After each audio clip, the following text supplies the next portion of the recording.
We begin in New York, where Ukraine's President Volodymyr Zelenskyy has been speaking to the United Nations General Assembly. His speech focused on Russia's war against his country, and he pointed out the necessity for nations to work together to defend against aggressors, in a reference to recent efforts among Kyiv's allies to come up with a suite of security guarantees for Ukraine.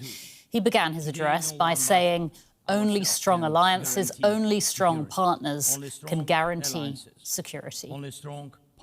Let's take a listen to a little more of what he said.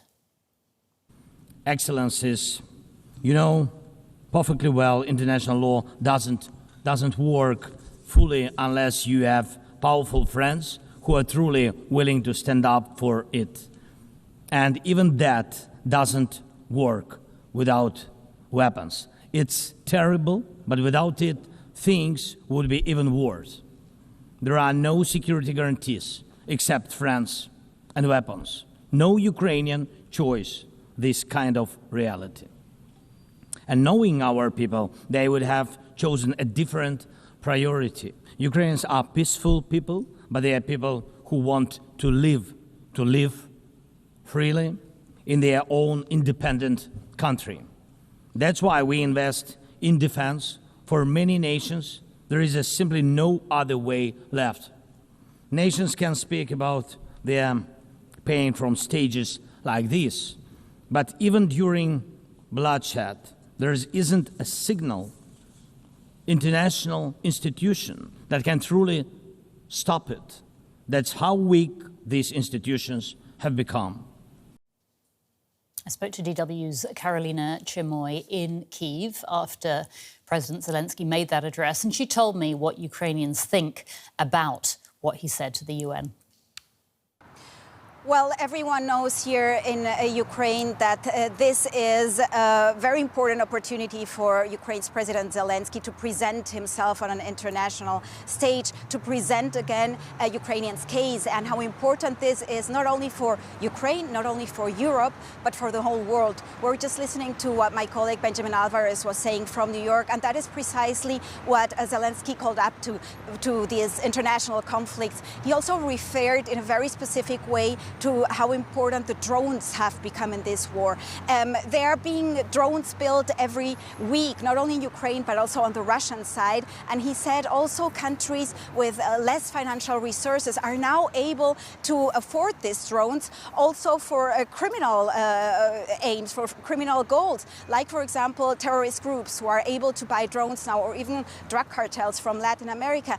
And this is how he was trying to present Russia's threat and the importance of the war that is being fighting here for the whole world. He was putting this pressure also on the shoulders of all the global leaders that are sitting there listening, that were sitting there listening to his speech.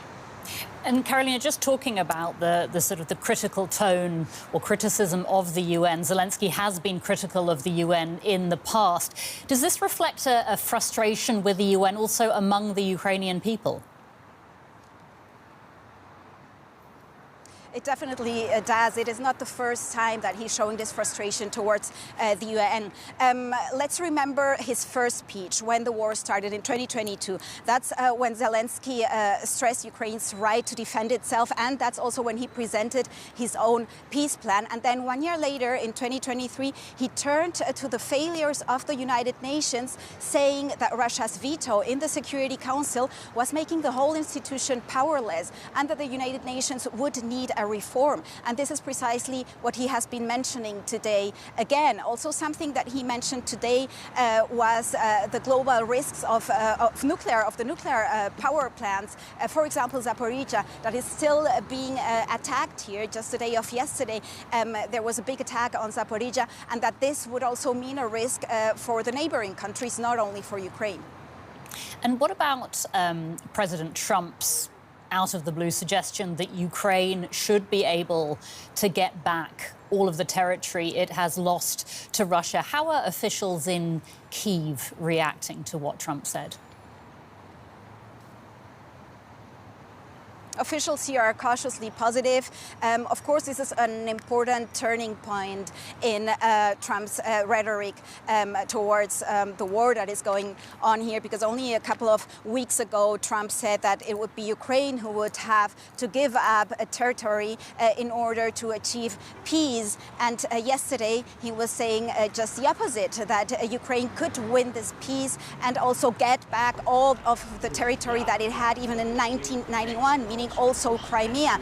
So they see it as a positive turning point, but they also know that Donald Trump can change his narrative and his discourse quite quickly. So it is cautious optimism about his remarks yesterday. As you say, Trump does tend to shift from one side to the other. What about the people in Ukraine? Does Trump's shift make them more hopeful about, the possible outcome of the war, or are they skeptical, given that he's changed his stance so many times?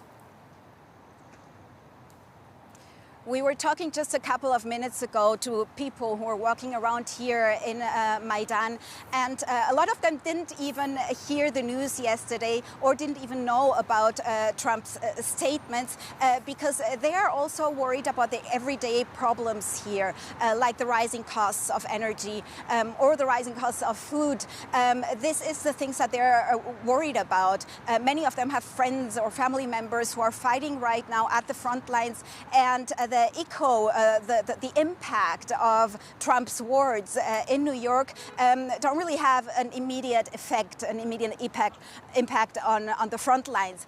So the everyday problems are different ones. But when we told them what Trump said yesterday, many of them said that Trump changes his opinion quite fastly, and that they wouldn't be that sure if that is really what Ukrainians can hope for, to have the limits they had in 1991.